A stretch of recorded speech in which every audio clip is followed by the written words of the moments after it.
Hello guys, welcome to my YouTube channel Biology Made Easy, and this is the fifth video of respiratory system. And in this video I am going to tell about transport of gases.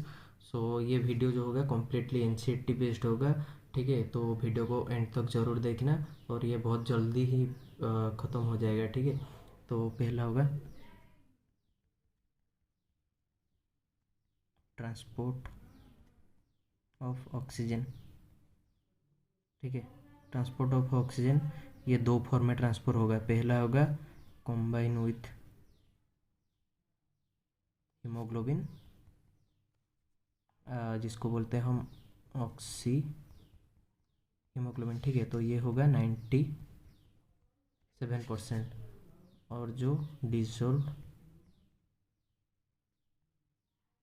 Plasma होगा जो कि होगा 3%, ठीक है। इसका value याद कर लेना, ये एनसेट में मेंशन भी है और नीट में भी पूछा जा सकता है, ठीक है।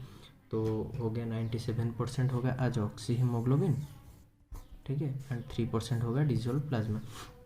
और ये किससे ट्रांसपोर्ट होता है, ठीक है। तो इन जो एल्वेओली में partial pressure of oxygen more in alveoli, तो एल्वेओली में क्या होगा, जो आरबीसी है तो आरबीसी में हीमोग्लोबिन होगा, ठीक है। तो ये जो हीमोग्लोबिन है, ठीक है, हीमोग्लोबिन का 4 सब यूनिट होता है, that is 2 alpha chain and 2 beta chain, ठीक है। तो ये जो हीमोग्लोबिन है, each haemoglobin carry maximum 4 molecules of oxygen, ठीक है। मैक्सिमम 4 मॉलिक्यूल्स ऑफ ऑक्सीजन, इसको याद कर लेना, एनसीईआरटी में है ये भी। बहुत आंसर ये पूछा जा सकता है। 4 मॉलिक्यूल ऑफ ऑक्सीजन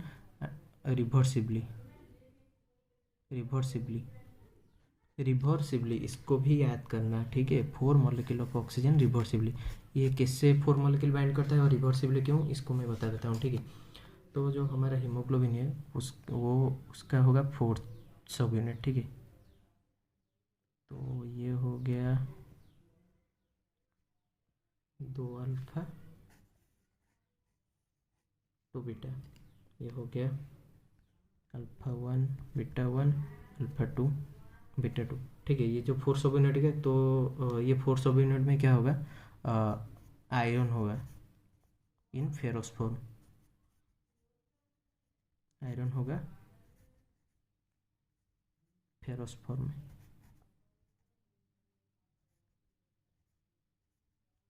ठीक है। तो ये आयरन होगा फेरस फॉर्म में, और जब ऑक्सीजन कंबाइन करेगा वो इस आयरन के साथ ही कंबाइन करेगा, ठीक है,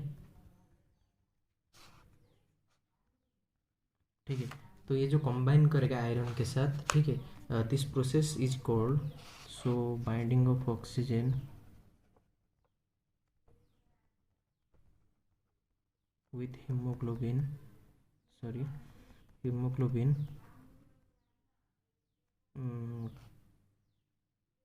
ठीक है, sorry, this process is called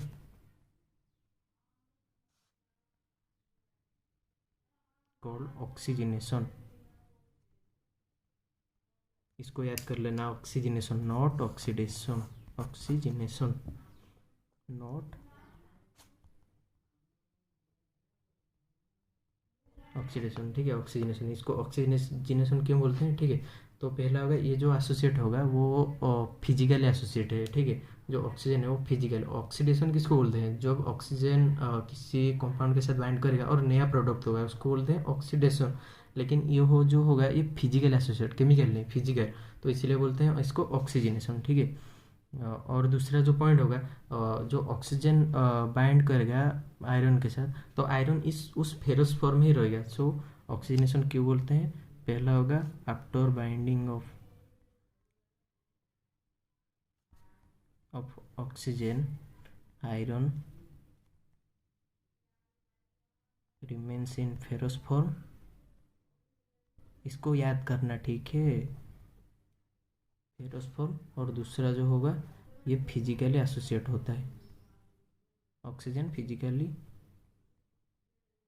associate, ठीक है। तो ये तो हो गया ऑक्सीजनेशन। और ये रिवर्सिबली क्यों बाइंड करता है, ठीक है, ये लूजली एंड रिवर्सिबली क्यों बाइंड करता है, क्योंकि वो इजीली टिश्यू में डिसोसिएट हो सकता है, ठीक है, इसीलिए। तो इसको याद कर लेना, 4 molecule of oxygen reversibly and this step is oxygenation, ठीक है। तो ये जब आएगा टिश्यू में, ठीक है, टिश्यू में ये इजीली डिसोसिएट हो सकता है, ठीक है। और ये तो हो गया ऑक्सीजन का ट्रांसपोर्ट, ठीक है। ये बस इतना ही एनसीईआरटी में है। और सॉरी, एक पॉइंट है मैं बता देता हूँ एनसीईआरटी में, each 100 ml oxygenated blood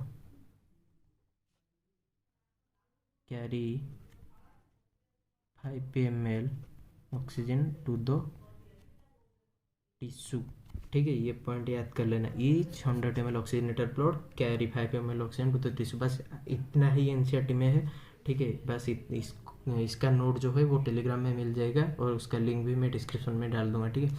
तो ये तो हो गया ट्रांसपोर्ट ऑफ ऑक्सीजन।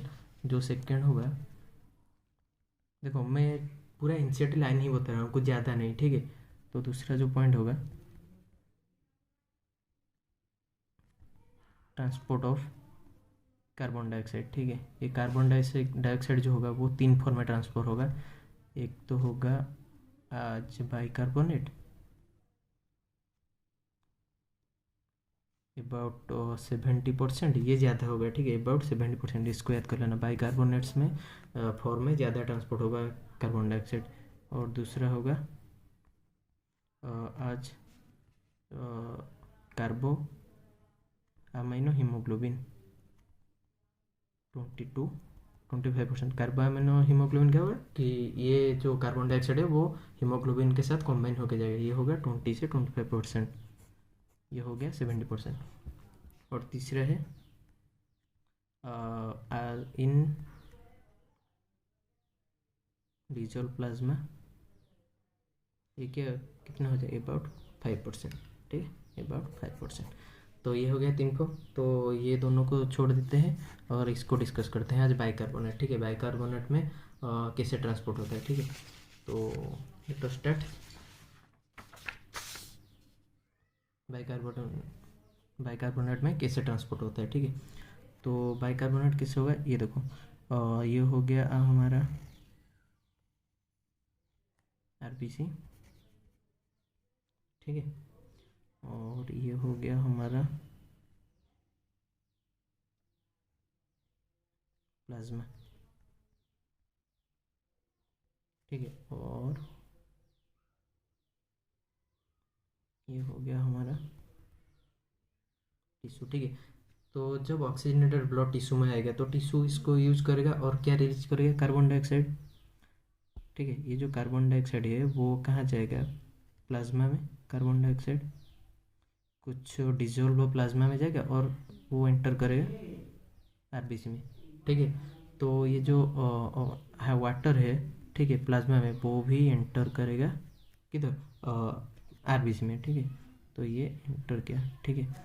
तो ये क्या फॉर्म करेगा, H2CO3 carbonic acid in the presence of enzyme carbonic anhydrase, इसको याद कर लेना, in the presence of carbonic anhydrase, ठीक है।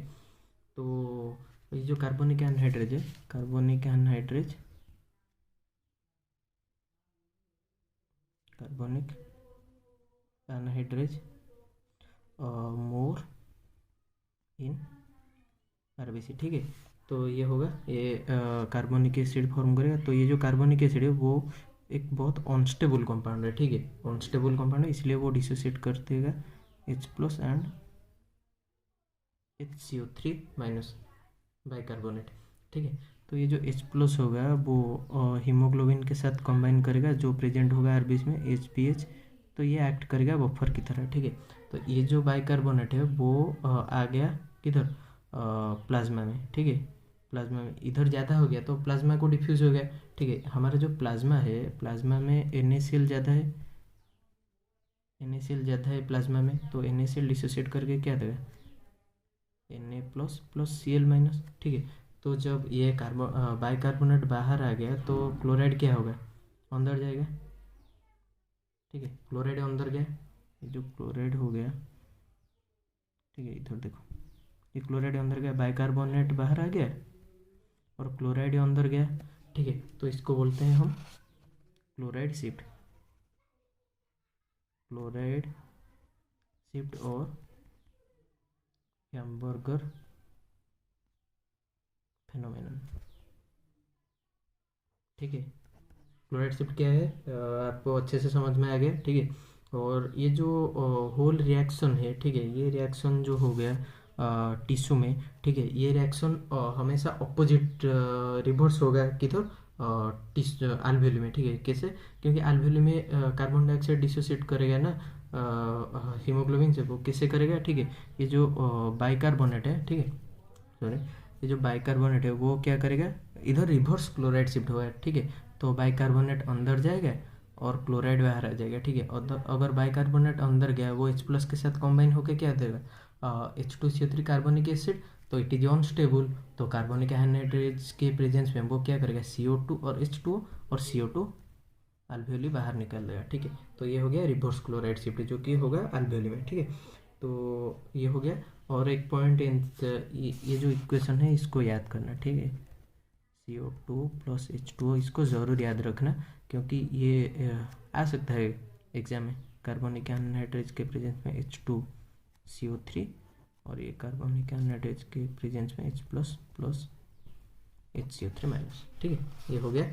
और एनसेट में एक पॉइंट है, याद कर लेना, each 100 ml deoxygenated blood carry 4 ml carbon dioxide to the lungs, ठीक है। ये 2 पॉइंट याद कर लेना। पहला होगा each 100 ml oxygenated blood can carry 5 ml oxygen to the tissue and each 100 ml deoxygenated blood can carry 4 ml CO2 to the lungs, ठीक है। ये दोनों पॉइंट याद कर लेना और ये रिएक्शन भी याद कर लेना, ठीक है। ये रिएक्शन किधर होता है, इनसाइड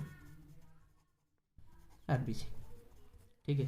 तो बस इतना ही याद रखना, क्योंकि बस इतना ही एनसीईआरटी में है और आपको अच्छे से मैं मुझे पता है कि आपको अच्छे से वो समझ में आ गया होगा, ठीक है। कुछ भी रखने की ज़रूरत नहीं, बस एनसीईआरटी में इतना ही पढ़ना। और अगर आपको ये वीडियो अच्छा लगा तो चैनल को लाइक करना और सब्सक्राइब करना। और मेरा एक टेलीग्राम चैनल है, ठीक है, जिसमें मैं एनसीईआरटी बेस्ड नोट्स उधर अपलोड करता हूँ। और आपका एनी बायोलॉजी क्वेश्चन जो भी डाउट हुए आप उधर पोस्ट कर सकते हैं, हम पूरे तरह आंसर देने की कोशिश करेंगे, ठीक है।